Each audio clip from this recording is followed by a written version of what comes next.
Košutnjak Park outside the Serbian capital, Belgrade. In May 1914, a Bosnian student, Gavrilo Princip, came here with a Browning pistol for some target practice.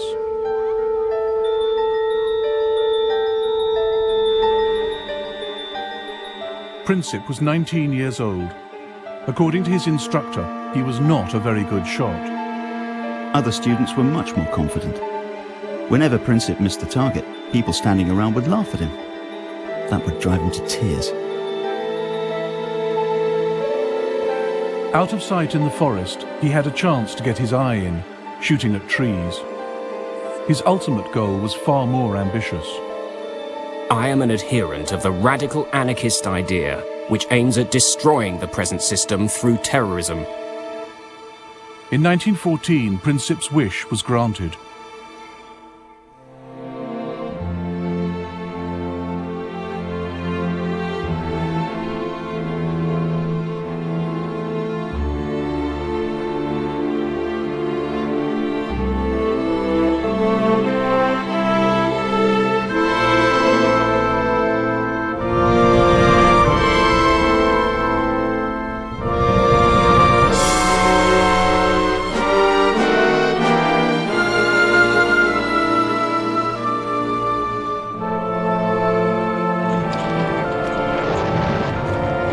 The First World War began almost by accident.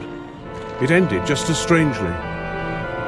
In between, it was more destructive than any war had ever been. More British, French and Italian soldiers died in the First World War than died in the Second.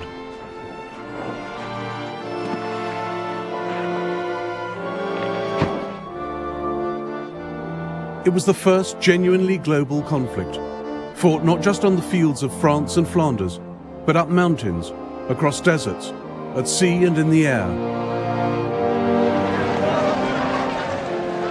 The First World War shaped the 20th century. It sparked the Russian Revolution. It launched America as a world power. The fault lines from its failed peace settlement led the world to a second terrible war barely 20 years later, then to the Cold War. But the ideas the men of 1914 fought for still shape our world today. Nationalism and democracy, the rule of international law and the rights of nations. Now, after the collapse of communism, the European map resembles the one redrawn by the First World War. We live with its unresolved, bitter consequences in the Middle East and the Balkans. And it was in the Balkans that it all began, nearly 100 years ago.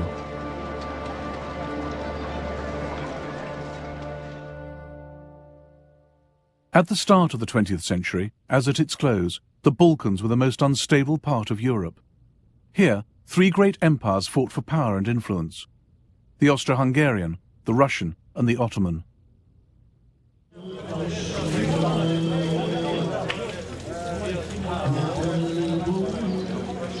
For hundreds of years, the Ottoman Turks had the upper hand.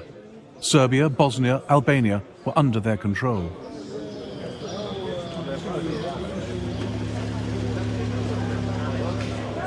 They built over 80 mosques in Serbian Belgrade, but by the 1900s, only this one was left.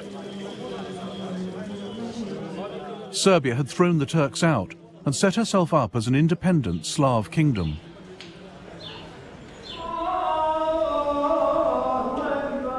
But right on Serbia's border was an even greater challenge to Slav nationalism: the Austro-Hungarian Empire.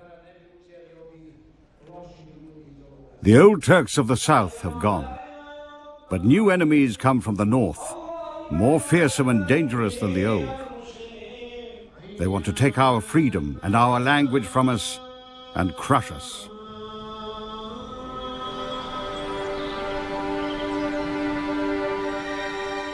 Gavrilo Princip was born in a poor, mountainous part of Bosnia.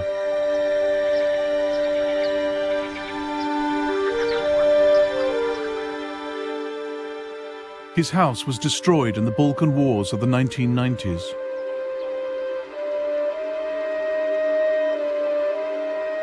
His initials, carved in 1909, are one of the few signs he ever lived here.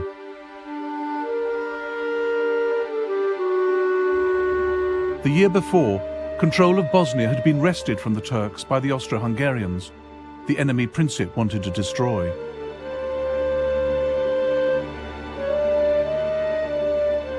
His particular target was the heir to the Austro-Hungarian throne, Franz Ferdinand, member of the ruling family, the Habsburgs.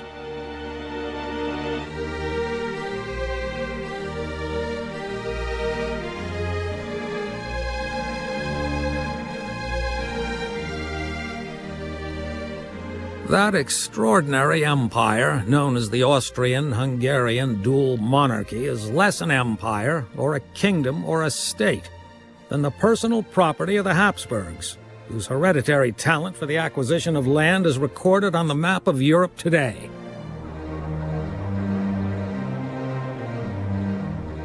The empire was ruled by Franz Ferdinand's uncle, Franz Joseph.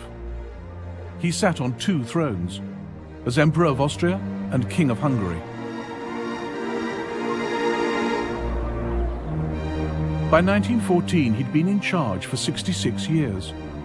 He'd spent them trying to resist change of any kind. Hardly ever seen out of military uniform, he hated the idea of political reform. As he told US President Theodore Roosevelt, "You see in me the last European monarch of the old school."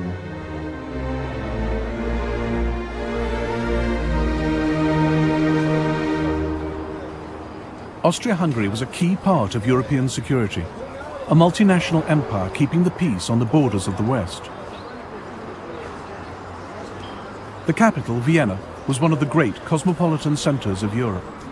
This was the empire that produced Freud and Mahler, Schiller, Kafka and Strauss.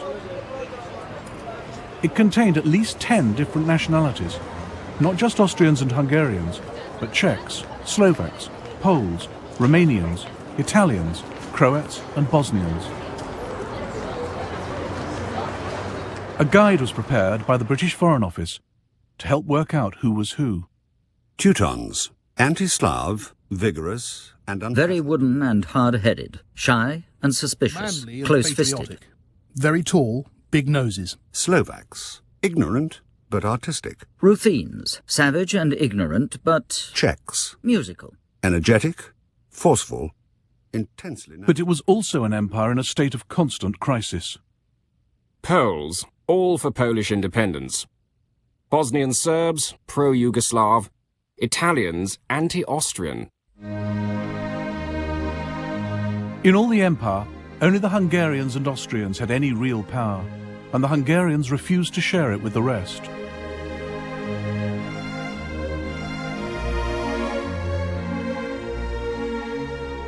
For countries like Serbia, Austria-Hungary was the prison of nations, a repressive, undemocratic state that ground small peoples under its heel.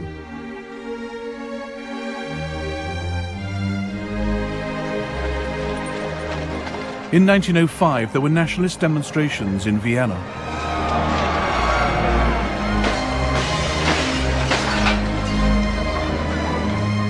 In 1912, there was rioting in Budapest. By 1914, there'd been ethnic unrest in nearly every part of the Austro-Hungarian Empire. Local parliaments were suspended, troops brought in to restore order.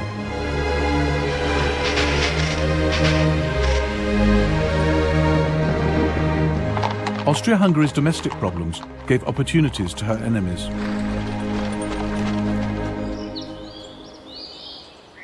Serbia wanted the breakup of the empire.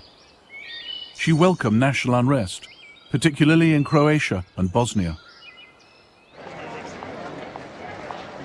Backed by Slav Russia, Serbia saw herself as the only independent hope for Slavs living under foreign rule in the Balkans. She wanted to unite them into a single South Slav state, Yugoslavia.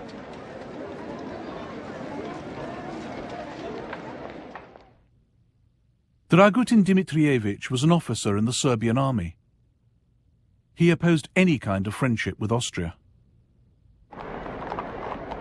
The blind surrender to Austria's embrace was a most shameful betrayal of Serbian traditions. I realized that Serbia must in full measure become the leader, not only of Serbs, but of Yugoslavia. Dimitrievich believed killing kings could bring political change. It had worked for him in the past.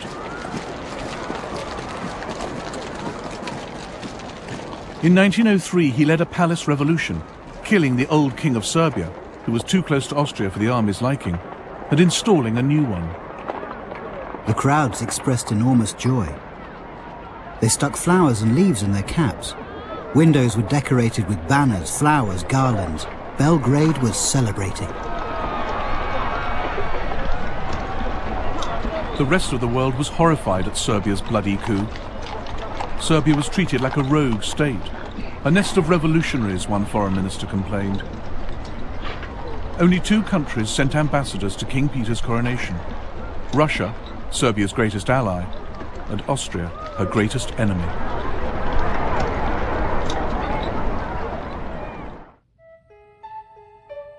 Dimitrievich was also one of the founding members of the Black Hand, a secret military society that used terrorism and assassination to try and establish Yugoslavia. He is said to have sent men to murder Austro-Hungarian military leaders and cabinet ministers. He allegedly tried to kill Emperor Franz Joseph. One saw him nowhere, yet one knew that he was doing everything.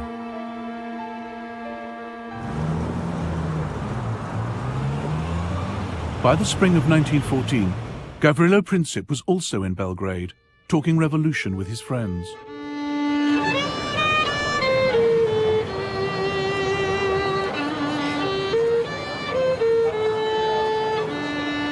Then the young Bosnians heard that Archduke Franz Ferdinand would visit Sarajevo in June.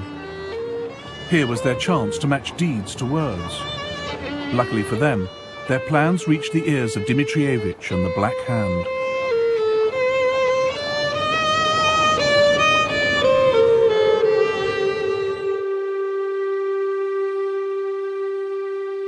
Dimitrievich worked in the Kalemegdan fortress in Belgrade as chief of Serbian military intelligence.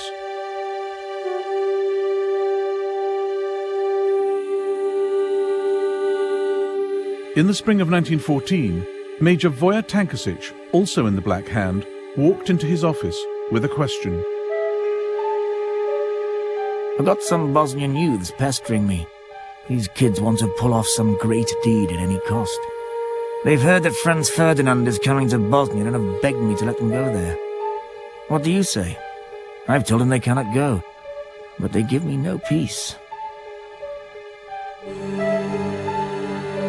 Franz Ferdinand was going to Bosnia to observe the Austro-Hungarian army's maneuvers in the hills outside Sarajevo.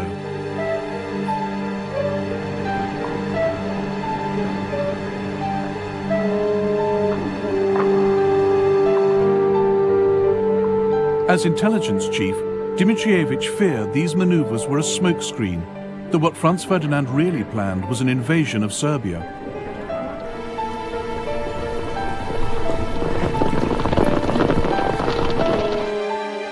As leader of the Black Hand, he believed anything that destabilized Austria-Hungary was good for his beloved Serbia. Princip's plan to murder Franz Ferdinand suited him perfectly. Fine, he said. Let him go.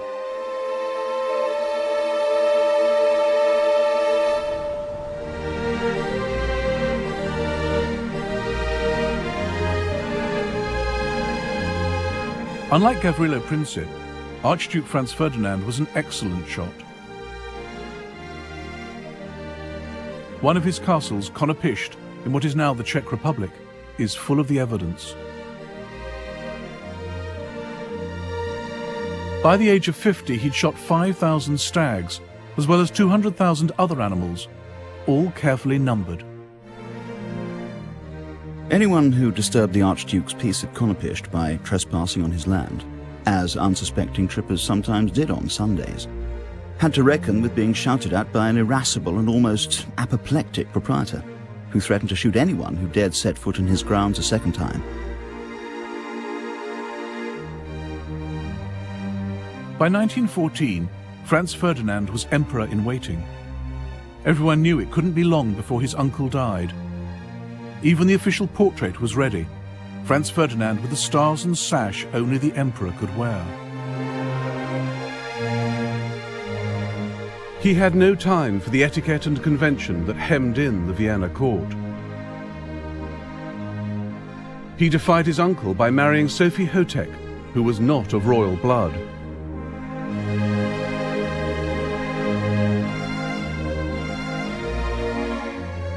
The most intelligent thing I've ever done in my life has been the marriage to my Soph. She is everything to me. My wife, my advisor, my doctor, my guardian angel. In a word, my entire happiness. Franz Ferdinand also had radical ideas for political reform. He recognized that the less power national minorities had within the empire, the more they'd look to other countries for help. The old system allowed ethnic Germans and Hungarians to dominate the government. It was a system that couldn't last. I can't help being surprised that there is any loyalty left among the nationalities after their treatment for so many years past. I must have them with me. This is the only salvation for the future. In 1914, the German emperor came to stay with Franz Ferdinand at Konopishcht. The Kaiser had a simple solution for dealing with troublesome national minorities. The Slavs are born not to rule, but to obey. This must be brought home to them. And if they imagine they can look to Belgrade for their salvation, they must be cured of this belief. But Franz Ferdinand had a better idea. He thought political reform was the best way to keep the multinational Austrian Empire on its feet and protect his own future as emperor. He had this map drawn up, showing how the Habsburg Empire could become the United States of Great Austria. Above all, Franz Ferdinand wanted to avoid war in the Balkans. One night, he made a toast after dinner. To peace. What would we get out of war with Serbia? We'd lose the lives of young men, and we'd spend money better used elsewhere. And what would we gain, for heaven's sake? A few plum trees, some pastures full of goat droppings, and a bunch of rebellious killers. Gavrilo Princip crossed the border from Serbia into Austria-Hungary here at the Drina River. He paddled out to Isakovic Island, where there was a Serbian guard post. The soldiers helped him wade ashore into Bosnia.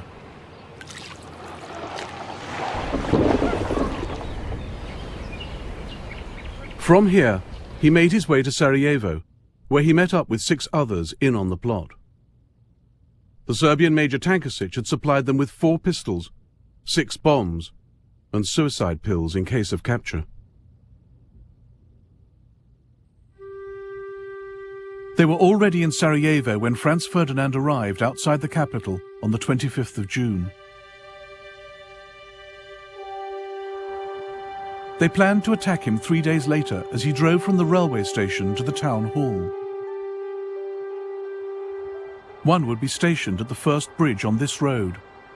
Princip and the others would cover the rest of the route.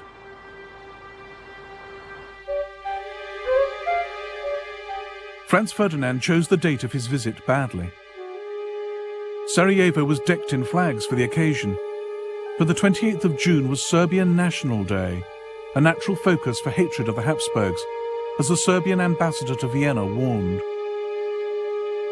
This will cause much discontent. Some young Serb might put a live round rather than a blank in his gun and fire it. Therefore, it might be good if Archduke Franz Ferdinand were not to go to Sarajevo. But the Austrians laughed off the ambassador's fears. On the morning of the 28th of June, Franz Ferdinand and Sophie arrived by train in Sarajevo. Despite the warnings, security was light. No soldiers lined the streets, just a handful of policemen.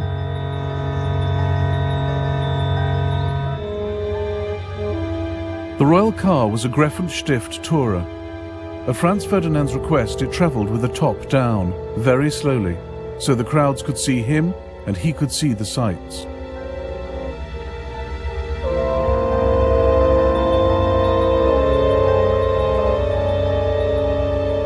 As the procession passed the first bridge, the conspirator there threw his bomb. Sitting opposite the royal couple was Oscar Potiorek. The explosion came immediately after the Archduchess's cry to drive on quickly. I was sure no damage had been done to our car, and the Archduke commented very calmly, "I've always thought something like this might happen." The bomb had bounced off the car, exploding behind it and wounding 2 officers and some onlookers.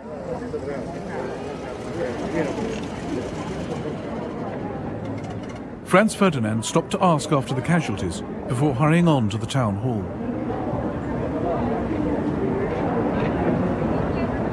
There, the mayor of Sarajevo began his official welcome speech. The Archduke interrupted. Lord Mayor, what is the good of your speeches?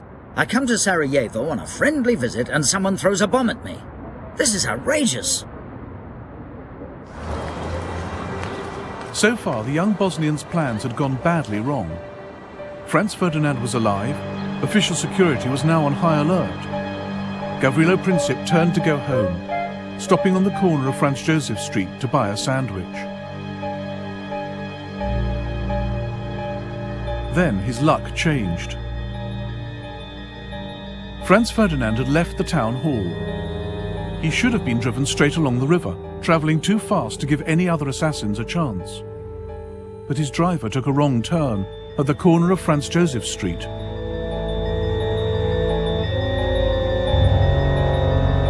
As the royal car tried to reverse onto the main road, Princip came face to face with his target. At that moment, I heard the crack of a pistol shot, followed swiftly by another, and saw in the same split second a man standing right in front of me being thrown to the ground by the people around him, and the shining sabre of a security guard descending on him. A thin stream of blood spurted from His Highness's mouth onto my right cheek. The Duchess cried out, "In heaven's name, what has happened to you?" Then she slid off the seat and lay on the floor of the car. I thought she had simply fainted. Then I heard His Imperial Highness say, "Sofurl, Sofurl, don't die, stay alive for the children." I asked him if he was in great pain. He answered me quite distinctly, "It's nothing." Franz Ferdinand and Sophie died on the way to hospital.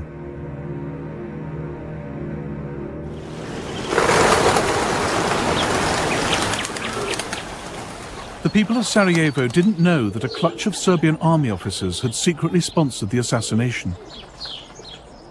But they made the same leap the world did, that Serbia had as good as pulled the trigger herself.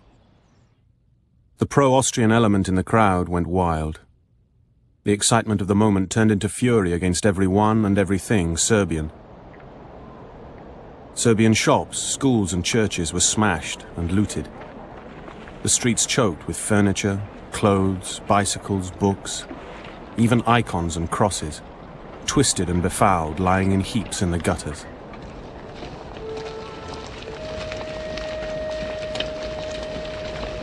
Over 200 Serbs were arrested in Sarajevo alone. Local officials hanged some in the city prison. Many more died in pogroms across Bosnia and Herzegovina.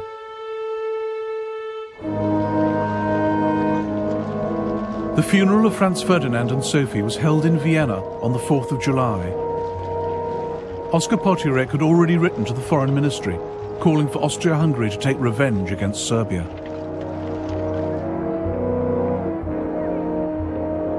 We must take the first opportunity for a destructive blow against Serbia to give the monarchy a few decades of calm internal development.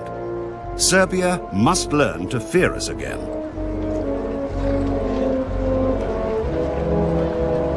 Austro-Hungarian Chief of Staff Konrad von Hertzendorf agreed.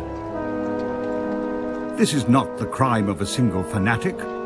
Assassination represents Serbia's declaration of war on Austria-Hungary. If we miss this occasion, the monarchy would be exposed to new explosions of ethnic unrest. Austria-Hungary must wage war for political reasons.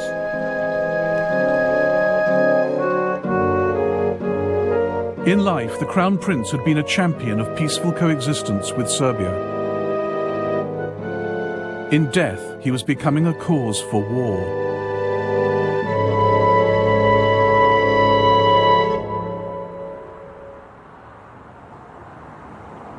The murder of Franz Ferdinand did not immediately set Europe alight. International tensions in early July remained low. But behind the scenes in Vienna, Austria-Hungary's leaders were planning how to take revenge on Serbia without getting stamped on by Serbia's powerful friends.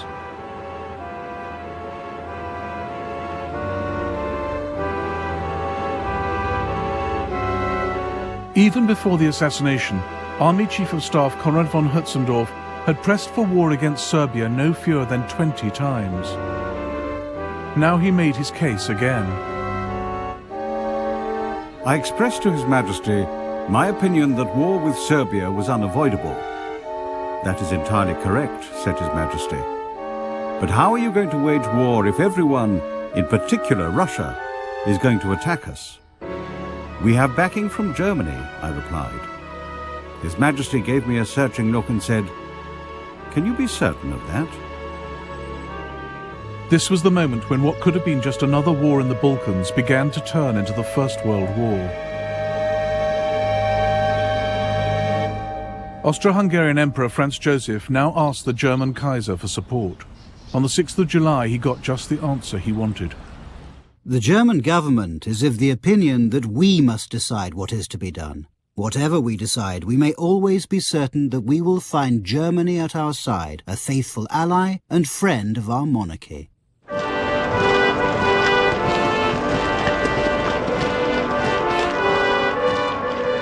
Germany's crucial decision to back Austria was made with no care for the consequences.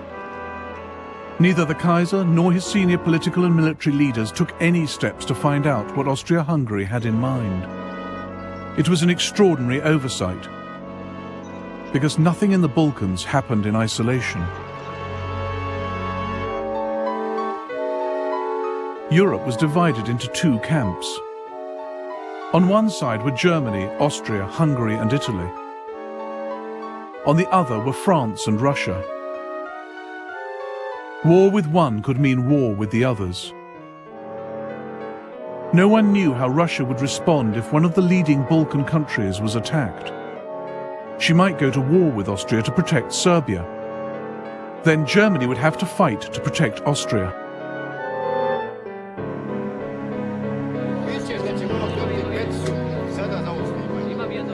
The Germans thought the Russians might stay out of it. The German ambassador in St. Petersburg insisted Russia couldn't risk war for fear of internal revolution. The German foreign minister decided Austria would quietly settle with Serbia. The German chancellor, Bethmann Hollweg, was almost as confident. The crime of Sarajevo was reprehensible, but politically it would have the positive result of making Russia thoroughly disgusted with the Serbs.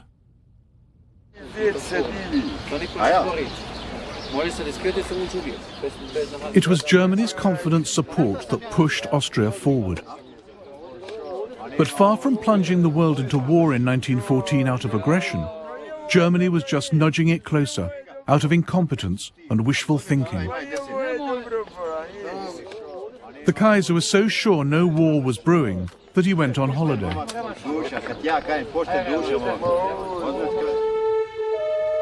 In Sarajevo, the trial of Gavrilo Princip was underway.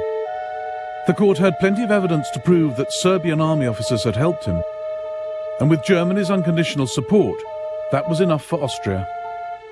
She sentenced Princip to 20 years in jail, where he died in 1918. She sent Serbia an ultimatum.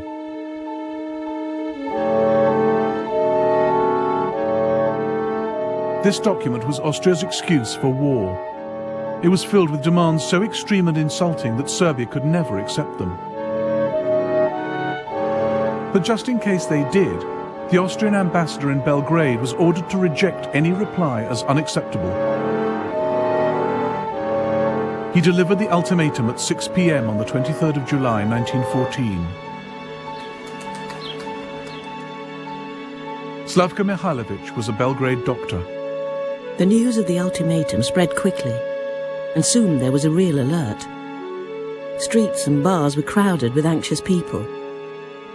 Everybody wondered what answer our government would give, whether a new war would be avoided.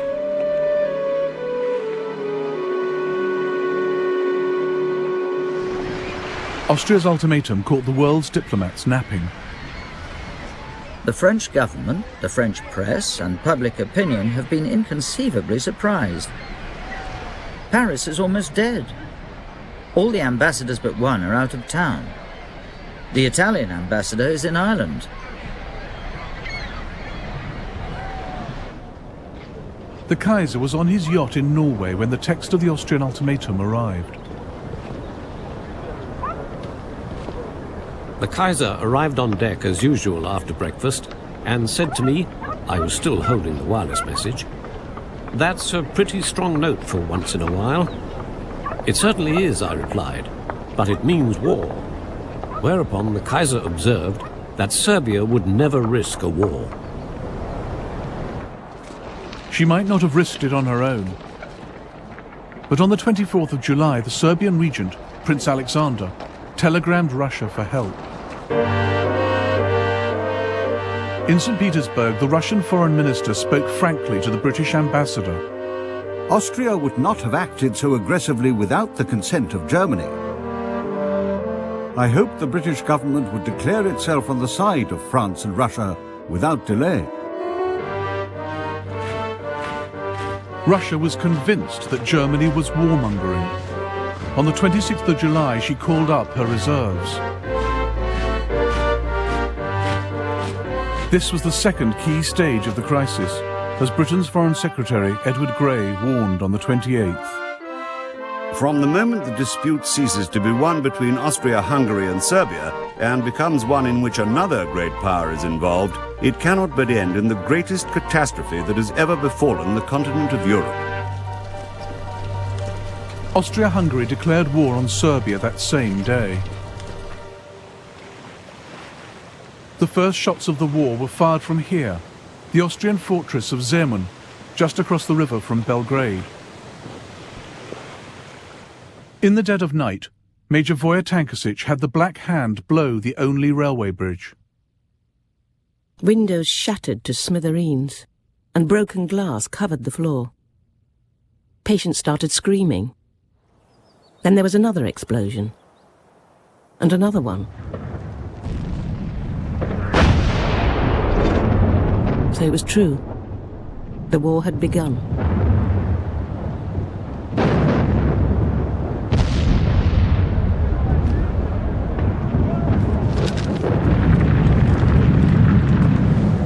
How well our old city deserved the name the Turks had given her, the House of Wars. Shells fired from all sides were crisscrossing above her. The Austrians had peculiar weapons, the so-called monitors. Little boats armed with heavy guns circling Belgrade like rabid dogs and firing from every direction.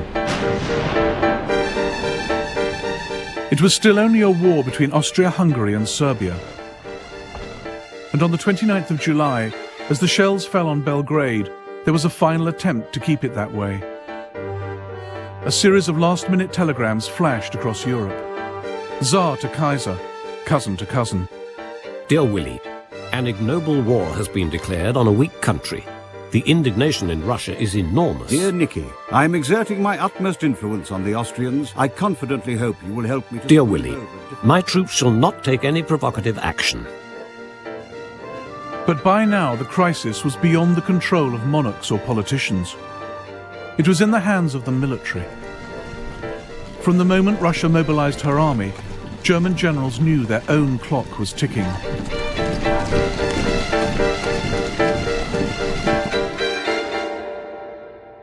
The alliance between France and Russia meant that Germany faced a war on two fronts. Her only hope was to deal with France in the west before the main Russian armies could invade from the east. That left no time to wait and see. For Germany, Russian mobilization meant war.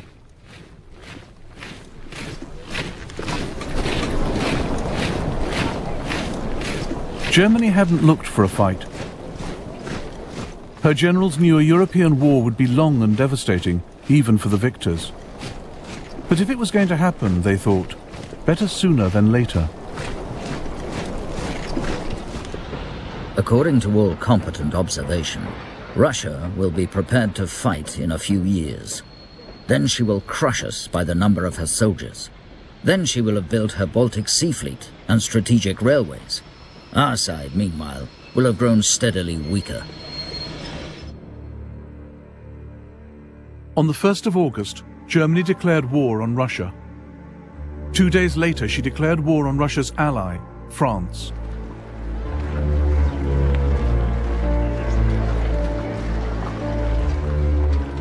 Across Europe, 10 million men headed off to fight. For all the bans and flag-waving, many went unwillingly to war. Where are we off to? France? Belgium? Or the East? At the station, people waved goodbye, some with handkerchiefs. I thought of my wife and child left alone at home. In fact, it wasn't so much a thought as a fearful shadow flitting over my soul.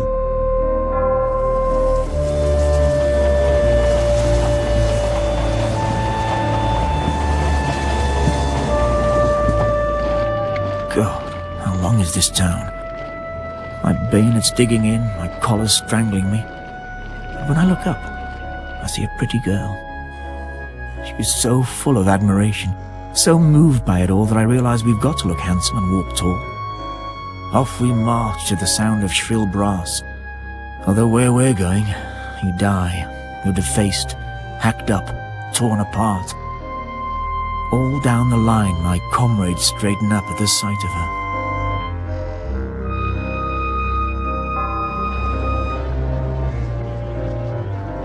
There's great excitement among my comrades. The bachelors are calm, they're even joking about it. Family men are depressed. Some are saying we'll get nothing from this war. We'll get beaten by the Germans. What's in it for us peasant soldiers? Why have we got to fight for some offended Serbs? The leaders had little better idea why they were fighting than the men. They had no lists of war aims. Germany and Austria, Serbia, Russia and France were all convinced they were fighting a defensive war, forced on them by someone else.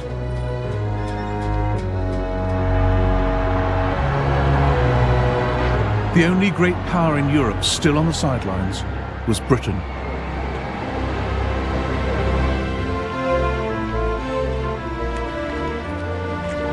On the 2nd of August 1914, Britain was still at peace, but only just. We've been in a state of great excitement as the reservists are being called up. All the railways are guarded. Everything points to the Great War, so long expected, being upon us. But Britain was the only great power who could not claim she was the victim of aggression. Nobody had attacked her, so why should she fight? It wasn't really to defend the rights of small nations, at least not Serbia, according to the Manchester Guardian.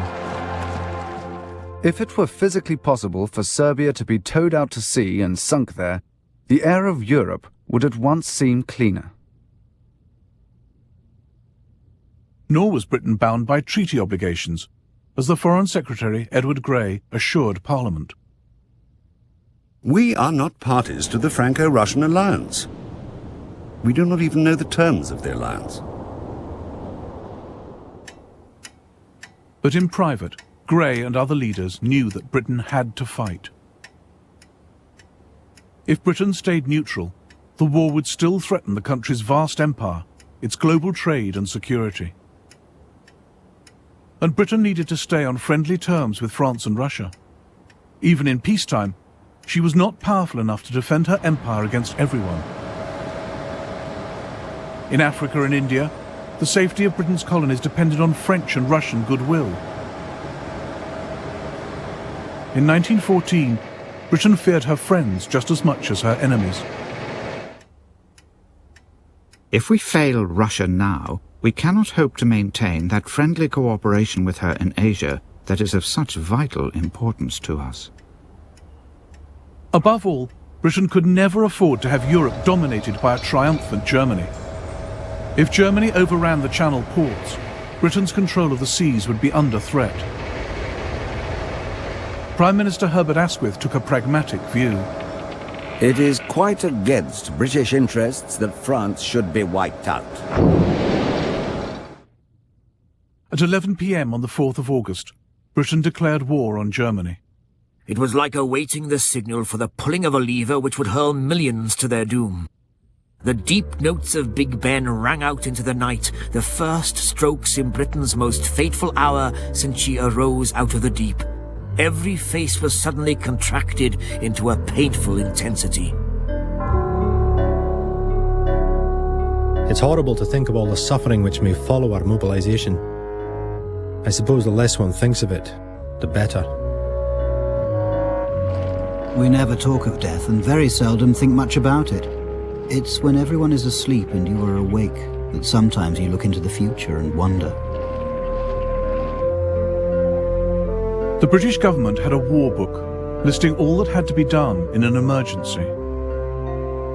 The country's leaders knew war would be a long and painful struggle, a slow, grinding process of blockade, of starving the enemy out.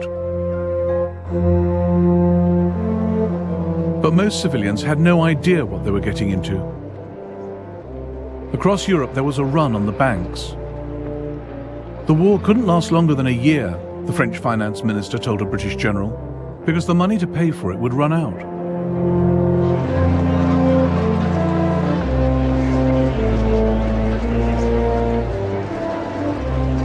Most people expected Britain, with the largest navy in the world, to fight a sea war.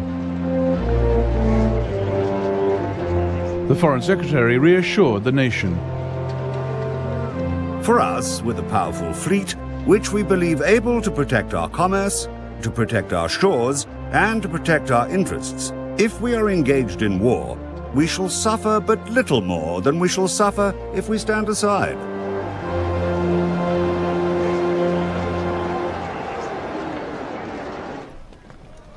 Bert Fielder was a sergeant in the Royal Marines. He reassured his wife.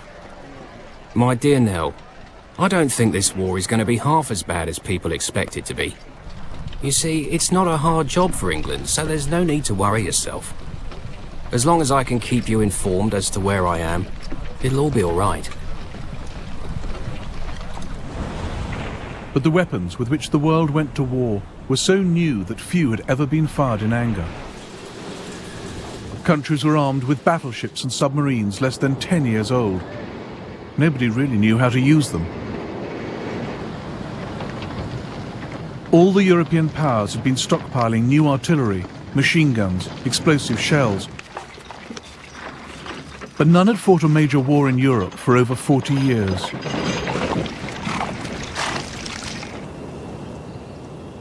The crisis had begun in the Balkans. And as the Austrians faced up to the Serbs, the First World War started here as it would go on everywhere else. A war in which old scores would be settled and the rule book thrown away.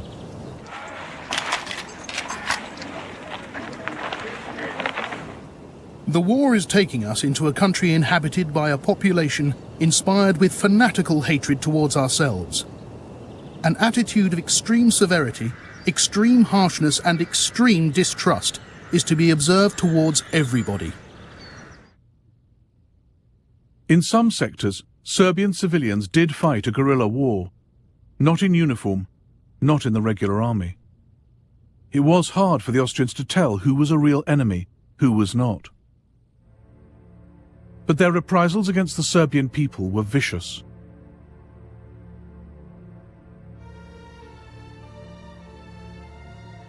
This was a war of nationalities and races, not just against an enemy army, but against whole peoples. In the first month of the war, 4,000 civilians in western Serbia were killed or disappeared. They burnt houses down, looted, raped, killed. 17 people, all women, girls, children tied with rope, dead in a ditch by the road. All of them slaughtered. At 9 a.m. I went to Legendado to get some supplies for the battery. In the town you could see the atrocities left behind by the enemy.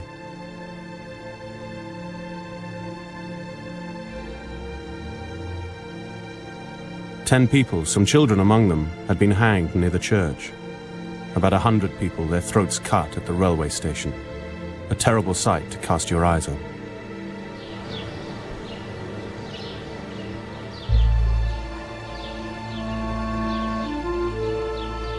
At the Serbian town of Primeira, this memorial commemorates those who died. The Serbian government commissioned a report into the massacres by a Swiss doctor, Rodolphe Reiss. The massacres of the civil population were systematically organized by the command of the invading army. It's upon the command that all responsibility must rest, and also the disgrace with which this army has covered itself for all time.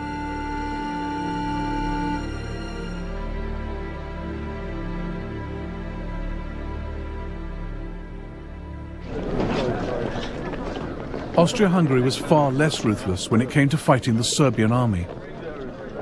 That too set a pattern for the war, a foretaste of the military weakness which would dog Austria-Hungary's partnership with Germany. This was a war in which events on one front could have a critical effect on another.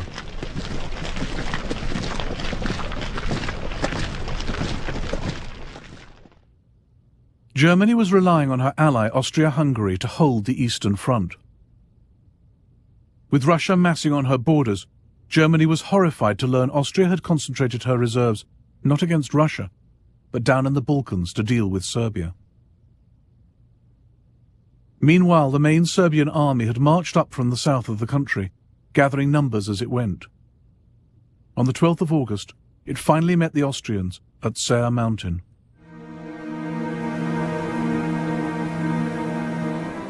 The Serbs had taken up strong defensive positions along the mountain range and waited for the Austrians to walk into the trap. The Serbs surrounded us. The Serbian artillery had the range perfectly. Unluckily, so we were told by senior officers, we had arrived at the Serbian artillery practice area. Laughable. The Serbs easily beat off the Austro-Hungarian attack. We could see the enemy retreating along the river. Their ammunition train left all their carts in the valley and ran away as soon as they were hit by our artillery. A beaten army? No, an uncontrolled mob ran towards the border in senseless panic. Drivers whipped their horses. Officers and soldiers shoved and squeezed through between the columns of wagons.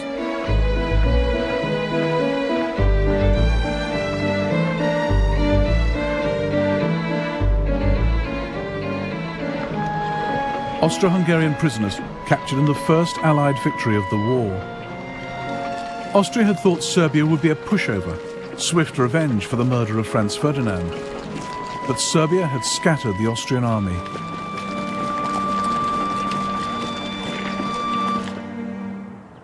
The victories of 1914 cost Serbia 130,000 men. They did not die in vain, reads the inscription on this memorial to Serbia's dead. Every nation would learn that nothing in this war would be easy, quick, or clean.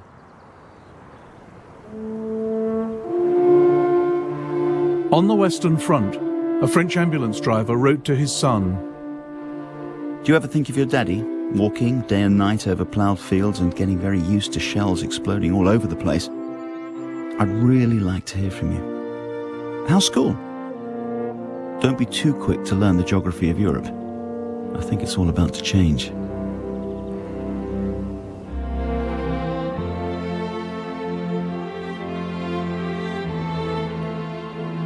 In the next episode of the First World War, German armies roll into Belgium and France, leaving a trail of atrocities. And France, aided by Britain, fights for her life.